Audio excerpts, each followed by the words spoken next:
What's up, hockey fans? Welcome back to another video from Deke Hockey. Hockey's been around for a really long time, and there's a lot of weird things that have taken place within the sport over its life. So in this video, we're going to talk about some of the most bizarre NHL facts from its history. Do us a favor and hit that like and subscribe button, and check us out on social media. Links are down below. Now let's get started.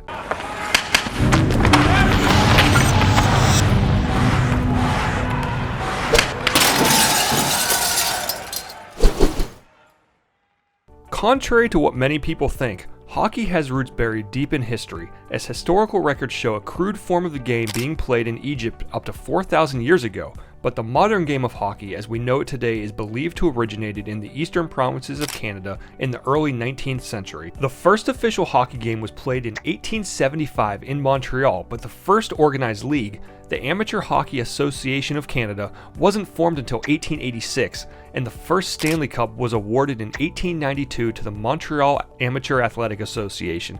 The NHL formed officially in 1917 as a 4-team league in Canada, consisting of the Montreal Canadiens, Montreal Wanderers, Ottawa Senators, and Toronto Arenas. The first season was played in 1917-18, with the Canadiens winning the first Stanley Cup, of course, right? The league expanded to the United States in 1924 with the addition of the Bruins, and in 1926 with the New York Rangers. The original six era of the NHL began in 1942 and lasted until 1967. As many of you know, the league consisted of 6 teams: the Bruins, Canadiens, Maple Leafs, Red Wings, Blackhawks, and Rangers. Obviously, the equipment, rules, and game itself has changed a lot over time. Did you know hockey pucks are only 3 inches in diameter and made of rubber and frozen to prevent bouncing? But they weren't always like that. Legend has it that in the beginning, the first pucks were made out of frozen cow dung. Over time, they went through a series of evolutions, including wood, bits of stone, pieces of old tire, and cut-up lacrosse balls, until we're finally where we get it just right in today's makeup. Can you imagine getting hit in the face with the puck, let alone a puck made of frozen cow dung? Everyone knows the Stanley Cup is the greatest trophy in all of sports, and if you don't agree, you're just wrong. Did you know the cup was purchased in London by Lord Stanley of Preston, but then decided to donate the cup to Canada's top amateur team once he fell in love with the sport? The first names put on the cup were the 1893 Montreal Amateur Athletic Association team, and since 1926, it's been awarded to the top team in the NHL. Did you know there's actually 3 Stanley Cups? We have the original, which is in a vault at the Hall of Fame, the Presentation Cup, which is the cup we all know and see today, and then a Replica Cup, which is a replica of the Presentation Cup, which is used as a stand-in when needed.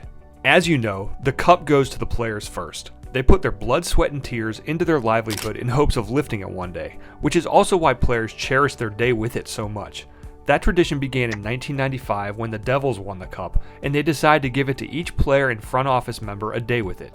Their tradition has lived on and has allowed the cup to visit many different countries around the world and be a part of many special celebrations, ranging from crazy pool parties, lunches and dinners literally in the cup, and weddings and baptisms. It truly is a one-of-a-kind, and the players who win it know it. In 1980, the Maple Leafs and Oilers were both struggling financially and looking for ways to improve their situations. One idea that was proposed was for the 2 teams to trade arenas. The idea was that the Maple Leafs, who were playing at the aging Maple Leafs Gardens, would move to the then new Northlands Coliseum in Edmonton, while the Oilers, who were playing at Northlands Coliseum, would move to Maple Leaf Gardens in Toronto. The proposed trade was met with mixed reactions. Some saw it as a creative solution that would benefit both teams, while others criticized it as a cash grab by the owners of both teams. The idea was also met with resistance from fans, obviously, of both teams, who are opposed to the idea of their team leaving its traditional home. Despite the mixed reactions, the trade was given serious consideration. Both teams conducted feasibility studies and engaged in negotiations, but ultimately the deal fell through. One of the reasons cited for the collapse of the trade was the fact that the Northlands Coliseum was not equipped to handle the larger crowds that the Maple Leafs would bring in. Additionally, the Oilers organization had a strong following in Edmonton, of course, and the team was not willing to leave the city. In the end, the Maple Leafs and Oilers decided to stay put and continue playing in their respective arenas.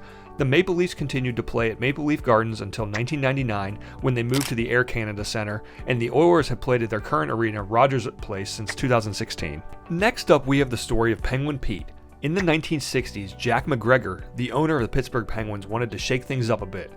They came up with the idea to have a live mascot named Penguin Pete entertain the crowd at home games. Pete was an Ecuadorian penguin loaned from the Pittsburgh Zoo and became a popular addition to Penguins games and a beloved mascot for the team. He was also a hit with the fans, who enjoyed seeing a live penguin skate on the ice before games.